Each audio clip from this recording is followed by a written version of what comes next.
The Volkswagen SUV lineup can be a bit tricky to understand. On one side you have things like the T-Cross, the T-Roc, the Taygo, the Tiguan, and on the other side you have the Atlas and of course the Touareg. But right in the middle, that's the sweet spot, and that's where you have this, the Tiguan. Except Volkswagen have done it again. This is the Tayron, that's the Tiguan. So what's the difference? Which one is better and which is the one you should buy? I'm AJ, you're watching Autogefühl. Let's dive right in with the million-dollar question. What is this thing? Thankfully, there's a very simple answer. This is the Tiguan Allspace. In the previous generation here in Europe, we used to get the standard Tiguan with the 5-seat option, or the Tiguan Allspace, which was a longer wheelbase version with up to 7 seats. Now for this new generation, they're simply calling this the Tayron. It's a game of spot the differences between the two of these. I'll help you out. For example, these headlamps are a little bit more slim as compared to the more chunky design here in the Tiguan. And of course, you can see that even this front visor here is a little bit larger than the narrow one here. Speaking of which, this is illuminated and even the logo is illuminated as standard. You can upgrade these basic LED lights with the HD Matrix LED lights like the ones we have here. Both of these being the R-Line, the bumpers are a bit more sporty looking with glossy black, kind of grumpy looking design, downward pointing, as you can see here. The Elegance trim, on the other hand, as the name suggests, has more chrome accents and is a bit slimmer in the front, and personally the one I think looks better. The biggest difference is more evident, of course, on the side profile because the Tayron is larger, standing at 4.79 meters or about 25 centimeters longer than the Tiguan. That's not just the body, but also the wheelbase, which means that there's more room in the cabin. R-Line also means that you have glossy black wheel arches. Not sure how I feel about that, but I do like these sporty 20-inch rims. Another thing to note is that this belt line is quite high, meaning that the glass house isn't particularly large. So we'll see how that bodes in terms of interior visibility when we're driving later on. There's a bit of this bulge here on the shoulder line, but I do like this dash of chrome at the top of the window frame all the way down here to the D-pillar, kind of like the Passat to me. What do you think? The Tiguan to me is actually a lot more proportional looking than the Tayron, and even in the R-Line, because this doesn't have the black design pack, you still have nice dashes of chrome, for example, along the window frame. Even the wheel arches, although they are in glossy black, are a little bit more rounded as compared to the squared design in the Tayron. But overall, this is shorter, even the wheelbase is shorter, and the rear design here at the D-pillar is also a little bit more simplified. And finally, at the back, similar story, very subtle changes. Tail lamps, as you can see, the intricate inlay designs here through the clear lens on the outside are quite different. The shapes are very much different. And similar to the front, you do have an illuminated center line along with a red illuminated logo. Bumpers are very similar, more chrome, no chrome, but overall, which one do you think looks better? Put it down in the comments below. So let's take a look at the key fob of the Oryx White Tayron. Pretty standard Volkswagen key fob, but it has intelligent features, so you just approach the car and it will unlock, or you can put your hand in the handle and then it will open as well. Quick sound check. Pretty solid, no shimmies here. I also felt the air kind of pushing back, so a nice seal with the beating as well. The materials on the door are also really nice. I like the plush, soft material up here. This being the R-Line, you have this Alcantara kind of material along the top with this blue piping. Looks a bit monochromatic, but sporty, but there is this dash of color, quite literally, because you can change the color of the backlit, the backlight here in the LED on this inlay. I like the padding here, and while this is a little bit harder, that's okay because down here you have felt lining for the door pockets. So overall, I like that they have spent a little bit more effort into maintaining good quality for the materials. If we take a look inside, different seat options as well because of the different trims. R-Line means you have fabric seats inside with this leatherette and Alcantara kind of material with the integrated headrest and this sport design. So different options here. This is also the Ergo Active seat, which has things like massaging. Ooh, very nice. So let's get inside. It's definitely a lot higher off the ground than you would expect. And again, that belt line is pretty high, which means that when you're sitting inside, the windshield isn't necessarily very tall. So it does feel like you're sitting in a car. The view out is like that, but then you realize that, oh my God, I'm sitting like at a dining table. Look at how straight my knees are almost. So you're sitting very high up, which is great, but I don't know. I think if they had a slightly taller roof or a slightly lower belt line, I would have liked a little bit more airiness. Also in part thanks to this very dark interior with a black roof liner, black colors. So you can pick probably a lighter roof liner and it will make a big difference. So I would recommend that. But of course, the big talking point is this fabulous interior with this ginormous 15-inch optional touchscreen infotainment, but very wide, very, very tech-savvy kind of view.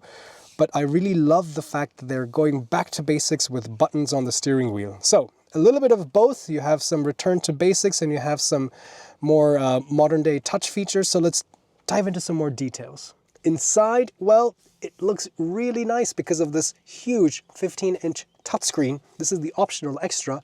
Standard you get 13 inches, but you have things like this inlay which has different lighting. You can change the colors, of course, and you have lighting down here as well. So really intricate lighting at night. That blue stitching here as well. A damped glove box, so that's also nice. Although this doesn't have that felt lining, it still has that textured plastic just like this. As we go further down the side, padding along the side here, I do like this tray that you can keep additional things and even additional phones while you have two phones charging inductively. And yes, they are ventilated down here. USB-C ports as well to connect your phone wireless and wired, Apple CarPlay, Android Auto. Glossy black center console here, yes, electronic parking brake. And this is a really nice multifunction dial. Also backlit. It also has a proximity sensor, of course, for the volume. But if you push the button, now you can use this to change the different drive modes, or you can swipe, and now you have different, they call it atmosphere, so it changes the color, the interior lighting, even the dashboard, the instrument cluster, for example. So we'll talk a little bit more about that. Start-stop button. And this section here is actually quite versatile. I like how you have different options. Let's move the armrest out of the way, first of all. But then you can see you have cup holders, which have these spring-loaded clamps. You could just remove that whole thing, and now you have more storage space. This is another tray. You can also adapt where you put this, in which orientation. You can put this down here and move this over here instead. So a lot of different options for you. So you can use this space quite nicely. A charge 12-volt socket over there. A place to keep some coins and other loose items over here. Yes, this is a large screen. Yes, some people are not going to like that because you don't have any buttons, even for the climate control. Volkswagen is bringing some of them back, but as it stands here with this version of the Tayron, everything is operated here in the touch menu. These are kind of haptic feedback sliders that you can either tap or slide for the air conditioning. They are backlit, which is great because if you remember back many years ago, they were not even backlit. So at least they've got that right. But the benefit of having a big screen is that the icons are really large. So it's easy to tap on, if you want to change your vehicle settings. It's very easy. It's not close to another button that you might accidentally press. So I like that the size brings with it some of these inherent benefits. Tons of assistance systems like lane keeping assist, speed warning. Some things for fun, like, you can change the background mood lighting or use some of these atmospheres, like I was saying earlier. If you were to even kind of use the dial here, you can see that it changes the color. It also changes the instruments as well. Like this is the lounge mode. I don't know what's so lounge about it. This is joy. And then energetic, it kind of gives that sporty view. so on and so forth. But you even have extreme funny things, like there's an air console. So I suppose because this is a plug-in hybrid, if you're charging your car and you're taking a 30-minute break anyway, you can turn on the this console for gaming. You can use your phone, and I tried this. It's actually pretty fun. Just scan the QR code, your phone becomes a controller, and you have kart games, soccer games, Pac-Man kind of games. So gamification. This is kind of the opposite of what Slate is up to nowadays. If you've been following the news there with the new Slate manufacturer going back to basics, this is a little bit extra, but I guess it makes sense when you're waiting for your car to charge. And finally, seat and heating climate options. You have a separate sub-menu that you have to use, and then you can, turn it on and off. You have different standard controls here, different zones. The seat option here also gives you the massaging option, so you can turn on different kinds of stretching. So Michelle, I'm gonna give you a stretching massage now. Ooh, look at that. So the inflatable air bags, if you want to call it like that, which is used for the lumbar support, there's just a program which inflates and deflates them as that. And of course you have seat heating, steering wheel heating, those kinds of controls are over here. So I'm gonna enjoy the massage now. Go ahead. See you in 20 minutes. See you in 20 minutes. While the infotainment is all touchscreen, it's amazing to see that Volkswagen have listened to customer feedback and have brought back real buttons for the steering wheel. This right-hand side controls, for example, things like menus and options and views on the digital instruments. For example, you can change the layout. You can also change what kinds of information you get to see on the different sections of the layout.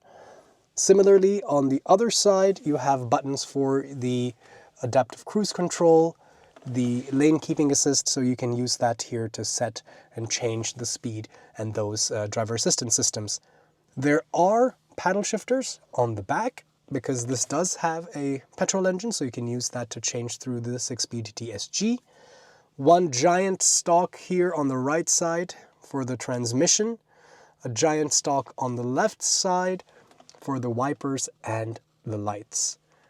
And finally, a lot of useful information here on the digital instruments, which again, as you saw, you can customize the view and the colors, and we'll talk a little bit more about this once we're driving.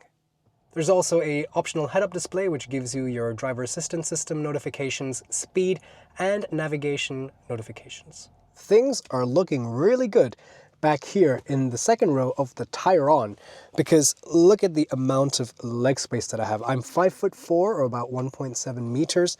This is set to my driving position, and I have amples of leg room. Remember, this is also a longer wheelbase, so because of the longer wheelbase, there's more space down here in the floor.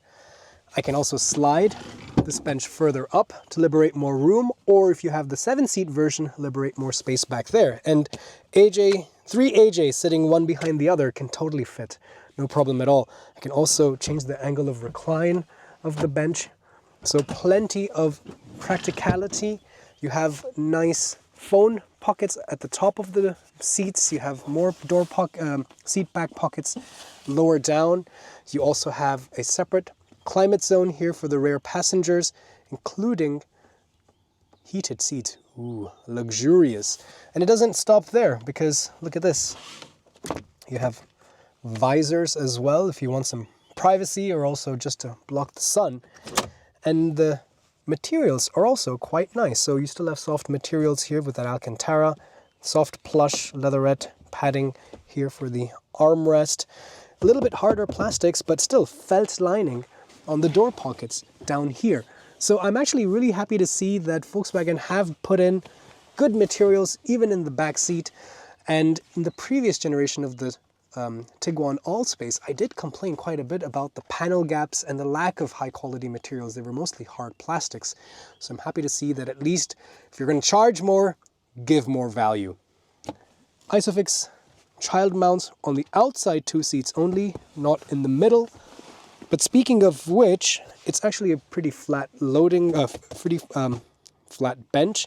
Not much of a transmission tunnel, so 3 adults can fit here. I wouldn't say it's uncomfortable. It's going to be a little bit tighter, but somebody my size shouldn't have a problem.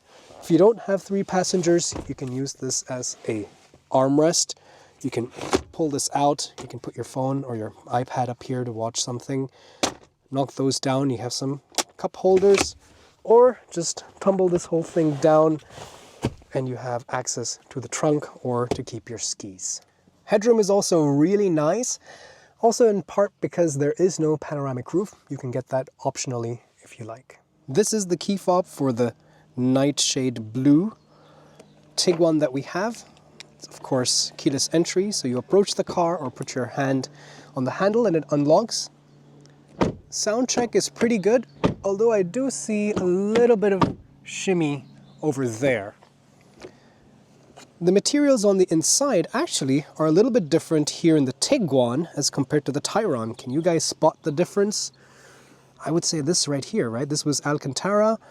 In the Tayron here, it's got that leatherette finish, but still nice padding all around, and also nice to see that they have carried forward the felt lining in the door pockets. But taking a look inside with the R-line here, the seats are also very much the same with the leatherette and the Alcantara up here and the fabric seats down here. Different options, of course, if you don't want the integrated sports seat or the integrated headrest in this R-line sports seat. Getting inside actually feels a little bit more lower. I think this Tiguan has a slightly more, car-like feeling about it as well, like the Tayron. The first impressions, of course, from the driver's seat is pretty much identical to the Tayron. Yes, some of the design and material choices are different, like that leatherette, which is replacing the Alcantara material, but everything else, the glove box, the damping, all of this center console area, and of course this infotainment system, the 15-inch optional infotainment system, everything else is pretty much identical.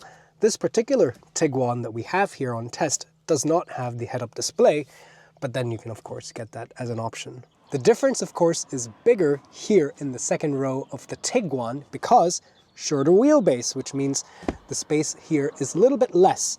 That being said, I do like the materials on the door. It is a little bit more simple than I would say in the Tayron. This particular car doesn't have the shade, but I do like this plush material. And hey, look at some of these cool little Easter eggs. But you still have things like the additional climate zone, seat heaters, USB-C charging points, seat pockets, including the ones on the top here for the phone. And overall, I have plenty of knee room, even though this is a bit shorter, of course. I'm 5'8" or 1.7 meters. This is set to my driving position, so I do have plenty of space. I can also, like we saw in the Tayron, slide the seat further up and change the angle of recline of the backrest to liberate more space if I would like in the trunk.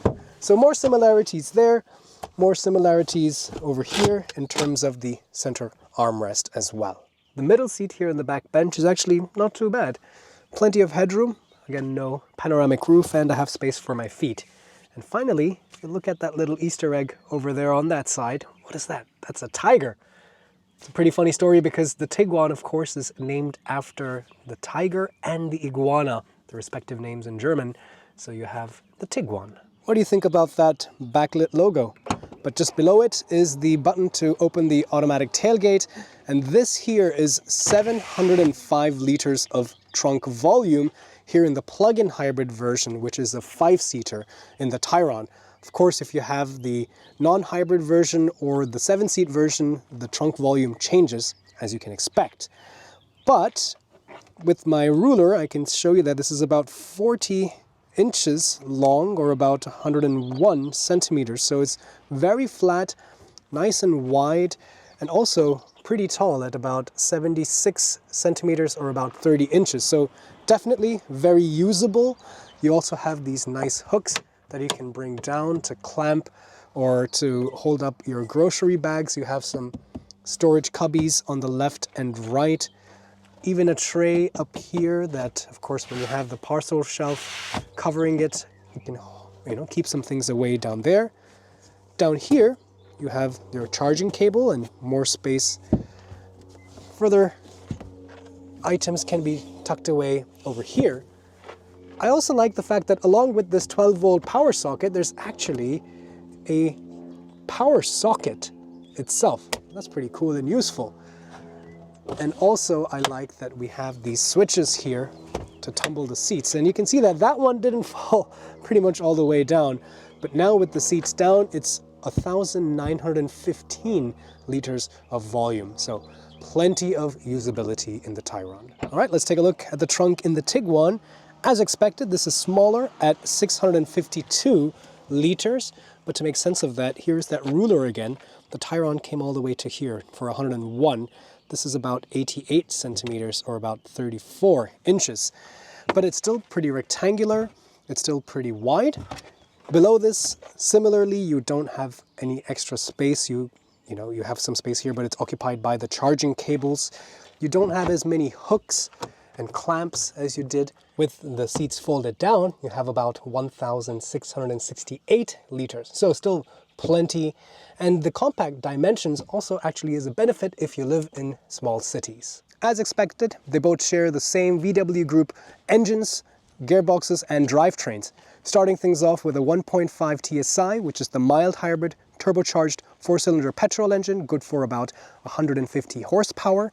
You have a 2-liter TSI with 204 horsepower, a 2-liter TDI, the Turbo 4 diesel, or this, the plug-in hybrid, which has a 1.5 TSI, that same engine, but with a 20 kilowatt hour battery pack and an additional 115 horsepower electric motor for a combined system output of 204. Now you can have this only with automatic DSG transmissions, either 6 or 7, depending on the drivetrain. In the plug-in hybrid, it's 6-speed, but also only in front-wheel drive. Some of the other engine options do have the 4-motion coupling-based all-wheel drive option as well. Of course, being a plug-in hybrid, both of these SUVs can be charged with up to a 50 kilowatt DC charger. And the claimed electric-only range, for example, for the Tayron is 126 kilometers. Here for the Tiguan, it'll be a little bit more. But the good news is, if you're going to be driving this within the city to commute to work every day, and you're able to charge it once or twice a week, you can get by completely in electric mode. All right, so first we're in the Tayron, and already a good chance to show you one of the things I'm not too fond of, and that would be the resolution of the backup camera. You can see that it's not the best. I do love these top-down 360-degree cameras, and because this is a pretty large vehicle when you're navigating through those tiny little lanes in underground parking lots here in Europe, I also miss a one-button shortcut to directly turn these cameras on. So a couple things I don't like. Interesting, the front camera seems a little bit better than the reverse camera. Anyway, so let's start by talking about how the Tayron feels to drive in small cities here in Europe, and then we'll take it out on some winding roads and then also on the highway to test some of the driver assistance systems. So first, let's go down here to sport mode. Combined output of 204 horsepower, a little bit of torque steer. That 1.5 TSI is a very smooth engine. We know this quite well, but here in this plug-in hybrid, guys, it's not really that exciting. It doesn't really sound that engaging, even in the sport mode, but it's not designed to be a R. This is just the R line, right? So it's, at the end of the day, it's still very comfort oriented. So let's go back into comfort mode as we now settle into this little village here. Because of that higher belt line, as I was mentioning, I do find myself having to peer over the door sill or across the bonnet to try to place this car. Like, for example, here's a very narrow lane, and then there's a car coming in front. I need to squeeze through this gap. It's not uncomfortable. It's, of course, in the grand scheme of things, it is not an excessively large car, but it does make its presence known. The steering is really light though, and that really helps here at slow speeds. It's also a nice progressive steering rack, so as I turn the wheel more, the angle of change or deflection of the wheels itself keeps increasing, so I don't need to make a lot of turns lock to lock. But it's very smooth, and I think one of the highlights of this platform is the DCC Pro, this advanced chassis control damping system.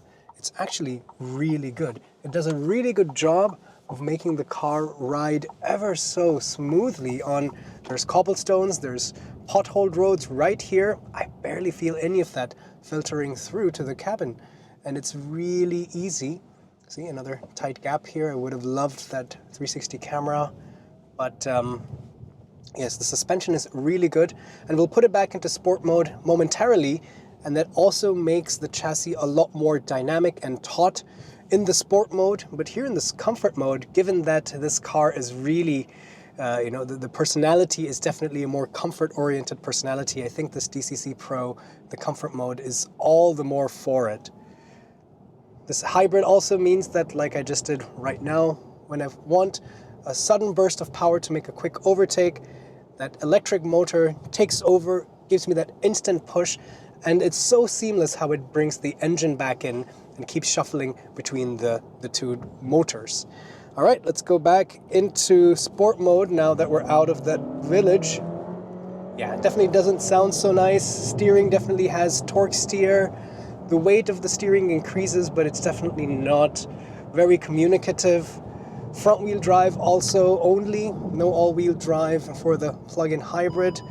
So it's definitely it doesn't feel like it was meant to do this, but it can definitely hold pace if you need to drive a bit more quickly. It definitely can keep pace with faster flowing traffic, or if you're in a bit of a rush, definitely can do that. The regenerative braking also is really nice and progressive. It gives you confidence, and it jumps in with the friction brake as and when needed.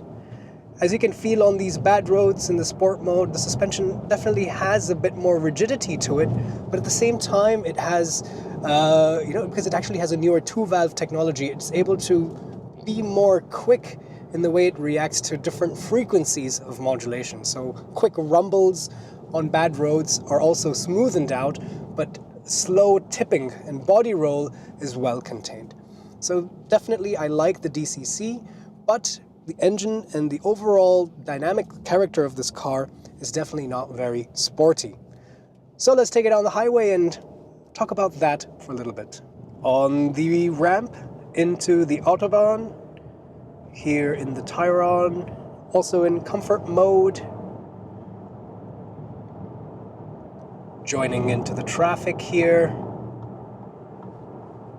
Yeah, so you can also get optionally acoustic glass, and that further makes the inside of the cabin quiet. But on its own, this car doesn't have that. It's actually really nice and comfortable. In fact, at slower speeds, below 100 kilometers an hour, it's exceptionally quiet.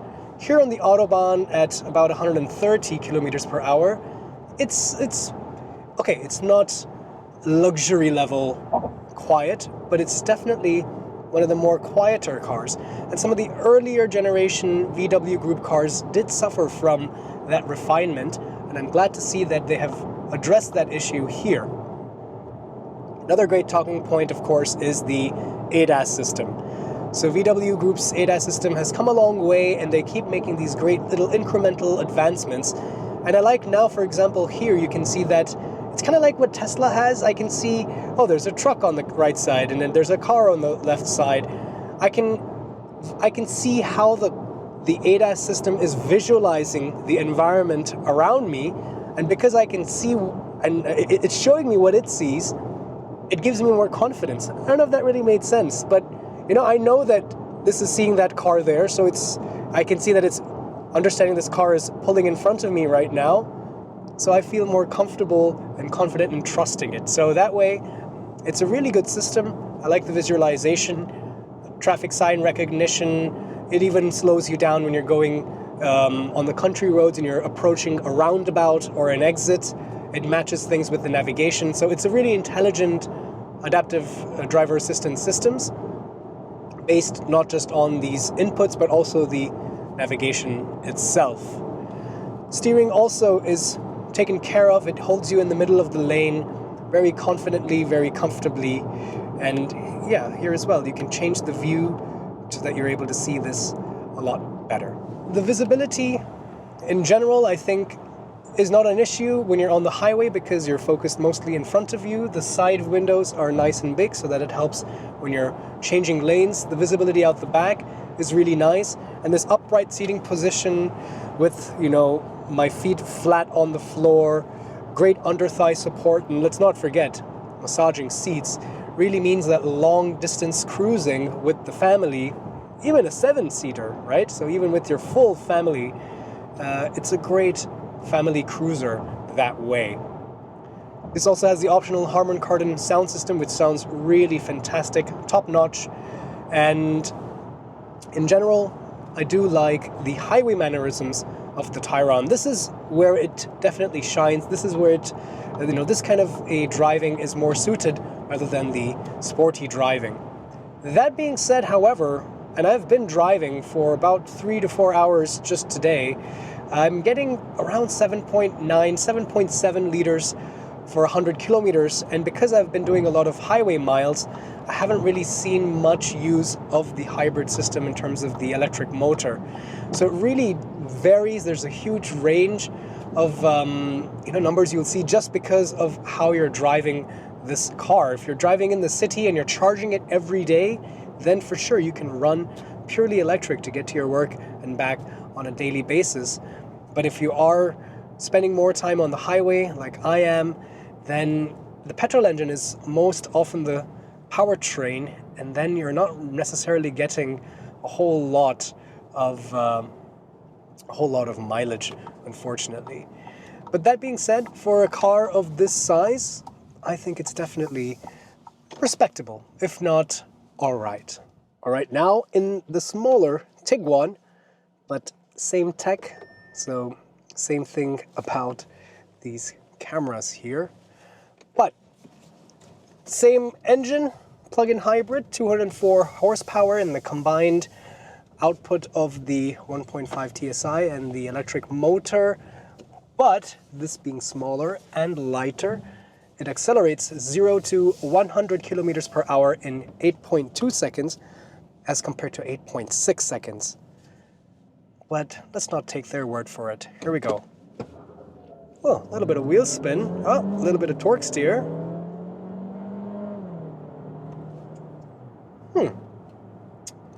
It's not blistering. It's fun, and already it does seem a little bit more sprightly than the Tayron. The shorter wheelbase also does mean that, for example, these kind of sharper turns, yeah, it feels a little bit more on its tippy toes because that added wheelbase on the Tayron does make it a lot more planted, which is a good thing for high-speed stability in a straight line, but so you do feel it a little bit, but the width is pretty much the same. So now that we're in the city, let's go back to comfort mode. Steering is also nice and light. So here, from behind the wheel in the city, you don't really feel that length, and since the width is, the same, I think that it's just the same in the city. That is to say that it's very easy to maneuver. It's not a super mini, it's not a subcompact. It is still on the, it's in the mid-tier in terms of size, so you do need to calibrate yourself a little bit. It's not the T-Roc or the T-Cross, right? But it definitely isn't a handful. It's not going to make you get stuck and hold up traffic. So therefore, it's very easy. The suspension, again, is really nice on these cobblestone streets here with these bumpy little lanes. Visibility is, again, very similar. And right now, as I can see here on the instrument cluster, I'm driving in pure electric mode, so that's also really nice. This being smaller, it does give slightly better mileage, so even this car has been driven quite extensively today for several hours, mostly on the highway, and the numbers we're seeing here is definitely lower than the Tayron. So this is definitely another important distinction between the two SUVs. This is 6.9 liters for 100 kilometers. So that's quite a lot less. Again, because of this hybrid powertrain, if you're able to charge it and how you drive, if it's mostly highway, mostly in the city, makes a big difference between the two numbers. But because this is a lighter vehicle in general, this is definitely a clear indication that you do get better mileage. Back on the winding roads, back in sport mode, definitely a lot of torque steer because of that electric motor, I suppose, because it jumps in right away to give you that instant torque. So yeah, definitely this R line is no R. And that goes without saying, I know, but I'm going to say it anyway. Suspension is definitely a little bit more jiggly here. If you rewind a little bit in the video and see me and my face and how much my face was jiggling on the same road just a few minutes ago in the Tayron, I think you can also see that this is feeling a little bit more bouncy than the Tayron. So very subtle differences, but differences nonetheless. Is it a make or break? No. So ultimately the driving dynamics are comparable. The differences in the handling characteristics are as expected due to the weight and the wheelbase. But of course, the last component is how does it fare on the highway? So let's take it out there. Going down the ramp to the Autobahn, here in the Tiguan. Here we go, and let's use the same nice adaptive cruise control, lane keeping assist system. In general, it feels very, very similar. To be honest, you can't really tell the difference between the two because at these speeds, especially if you have luggage and people sitting down and there's weight on the suspension, you really won't feel the difference in that extra size between the two SUVs, even with the wheelbase being a bit larger. It's at slower speeds or like on winding roads where the difference is a little bit more apparent. At speeds like this, and when you're driving mostly straight, it really doesn't make a difference. So the same strengths carry forward, but I do say that this is a bit louder between the Tayron and the Tiguan. I can't imagine why. So I would recommend, because especially with the cruising abilities that these SUVs have, that having a nice quiet cabin really makes a long drive so much more pleasant and less fatiguing, since there is the option for the acoustic glass and you can get that as part of another packet, so you don't have to buy it separately. I would definitely recommend you pick the acoustic glass packet, and then the sound insulation is improved. But overall, the experience is still very similar. Mileage is definitely better, but the technology is definitely, since it's the same, it's very confidence-inspiring. The seats are also really nice and comfortable. This is also the R-Line seat, and even though it has integrated head restraints, it doesn't feel unnatural or uncomfortable. The side bolstering is also not too dense or not too thick. You also have the seat massage option here in the optional seat packet that we have on these test cars, but you do not have the ability to adjust like the thickness of the side bolstering, but you do have the ability to adjust things like the amount of under-thigh support. You can extend the base of the seat. But interestingly, the controls for the seats are still very manual here in the sport seat. So even the reclining, even the raising the height of the seat, these are all manual, which means if you're sharing this car with your spouse, that saving your seat setting is not possible. And this is actually a really important thing for me. I don't know, especially when I give the car to the workshop and the mechanic has moved the seat completely in and out all around because they want to access different things. I feel like I can never get the right seating position right away. It always feels like it takes me a few days to get back to my perfect seating position. Maybe I'm a little bit OCD about this, but are you guys the same way? Do you get annoyed when somebody moves your seat in your car? This is why automatic seats with memory function, to me, are such a basic requirement so that you can quickly save your seats position, your spouse can save their seats position, so on and so forth, and no matter what has changed, you can simply push that button and bring it back. I don't have that with these R-Line seats. So that's definitely one drawback. And again, because this R-Line is really not a sporty SUV, the performance, the sound, it's still not that sporty. I feel like you're probably better off with the Elegance trim and with a nice fabric seat which has nice comfortable contouring as compared to, with memory, as compared to this R-Line seat. But overall, it's safe to say the main difference between these two SUVs and the deciding factor for your decision quite simply is, do you need a bigger SUV with 7 seats or not? That's about it. And of course, this deciding factor comes down to another key piece, and that's the price. This Tiguan R-Line plug-in hybrid is a whopping 70,000 euros. This Tayron R-Line plug-in hybrid is a whopping 73,500 euros. That's GLC money. But if you're smart with the options and you don't have an incentive to buy a plug-in hybrid, stick with one of the lower trims and a smaller engine and you can easily save 20,000 euros. So at the end of the day, in Europe, the choice between these two SUVs from a price standpoint is really not that different.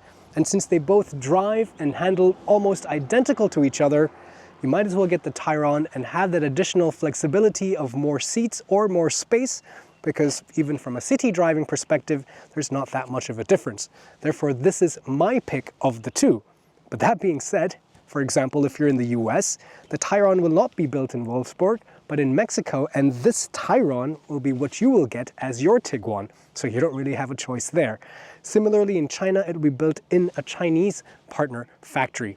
So at the end of the day, in Europe, you do have both of these options, but this one just makes the most sense. Why don't you also check out some of these other videos of its competitors and siblings like the Kodiaq, and let me know which is your pick. Thanks for watching, and I'll see you guys next time.